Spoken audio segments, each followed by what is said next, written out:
वास्तव में ये भारत बनाम चीन प्लस तुर्की प्लस अमेरिकी डीप स्टेट प्लस भारत के आंतरिक शत्रुओं के बीच युद्ध है। पाकिस्तान मात्र सहायक की भूमिका में है। शत्रु की योजना भारत के साथ वही करने की थी जो यूक्रेन ने रूस के साथ किया है। यूक्रेन अमेरिका और तुर्की के समर्थन से ब्लैक सी में रूस के 40% नौसैनिक अड्डों को नष्ट कर चुका है। जो युद्ध रूस जैसी महाशक्ति के लिए 2-4 दिन का मामला लगता था, वो 3 साल से अधिक समय से जारी है।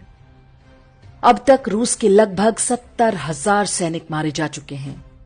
इससे भी कहीं अधिक सैनिक इस युद्ध में अत्यंत गंभीर रूप से घायल हुए हैं। अमेरिका, ब्रिटेन, तुर्की और नाटो के सदस्य इस युद्ध को पर्दे के पीछे से लड़ रहे हैं।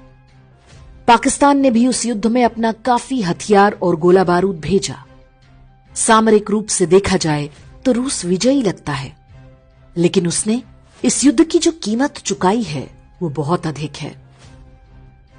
रूस की पूरी युवा पीढ़ी खप रही है।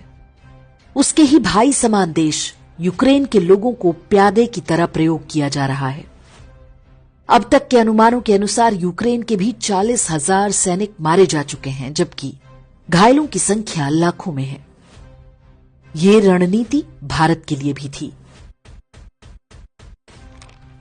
ऑपरेशन सिंदूर से 1 सप्ताह पहले हमने इसी विषय पर एक वीडियो बनाया था, जिसका शीर्षक था ताकि रूस की तरह फंस जाए भारत।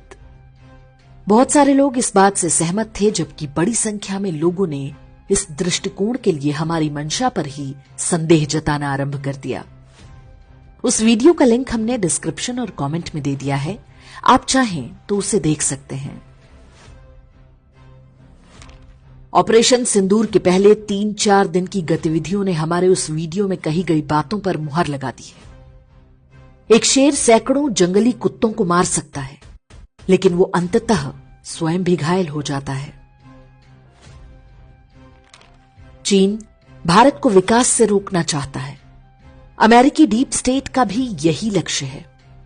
इस शतरंज में पहले उन्होंने बांग्लादेश को मोहरे की तरह बढ़ाया। जब सफल नहीं हुए तो पाकिस्तान को आगे किया। महाभारत के युद्ध में कौरवों ने अर्जुन को त्रिगर्त नरेश के साथ उलझा दिया था। जयद्रथ ने भीम को अपने पीछे दौड़ा लिया। कौरव युधिष्ठिर को मारने की तैयारी में थे। कौरवों की वो रणनीति भले ही सफल नहीं हो पाई, लेकिन अभिमन्यु, घटोत्कच और द्रौपदी के सभी 5 पुत्र मारे गए।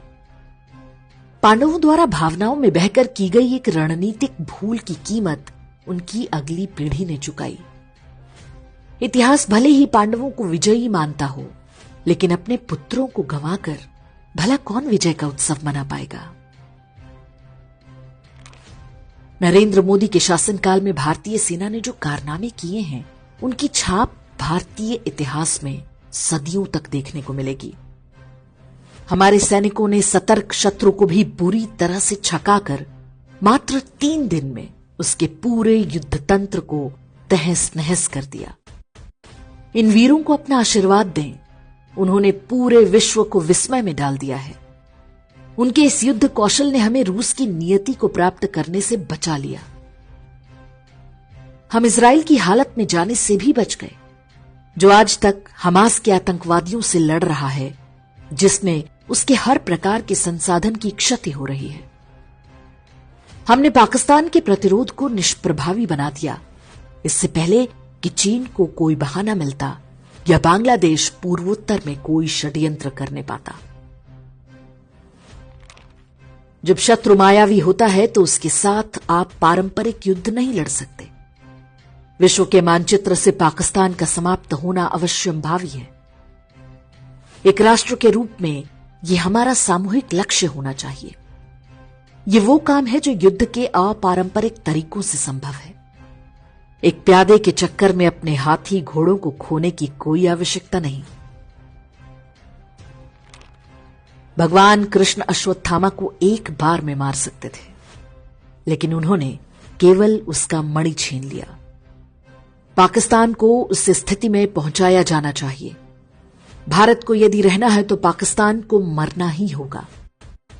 बीते 70-80 वर्ष का अनुभव यही कहता है कि भारत और पाकिस्तान के बीच सह अस्तित्व जैसा कोई विकल्प नहीं।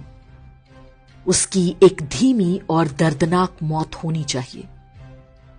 जिस मानसिकता ने पाकिस्तान रूपी शैतान को जन्म दिया, वो भारत में आज भी फल फूल रही है।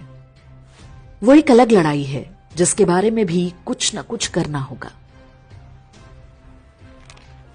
ऑपरेशन सिंदूर में अपने एयरबेस और अन्य सैनिक ठिकानों पर हुए नुकसानों को पाकिस्तान फिर से ठीक कर लेगा, लेकिन उन घावों को नहीं भर सकेगा जो उसके मन मस्तिष्क पर हुए हैं। वो पहले से अधिक असुरक्षित और डरा हुआ होगा। उसके घावों को सड़ते और रिश्ते हम अपने जीवन काल में ही देखेंगे। पाकिस्तान का अंत ही उसके प्रत्यक्ष और अप्रत्यक्ष सहयोगियों की हार होगी।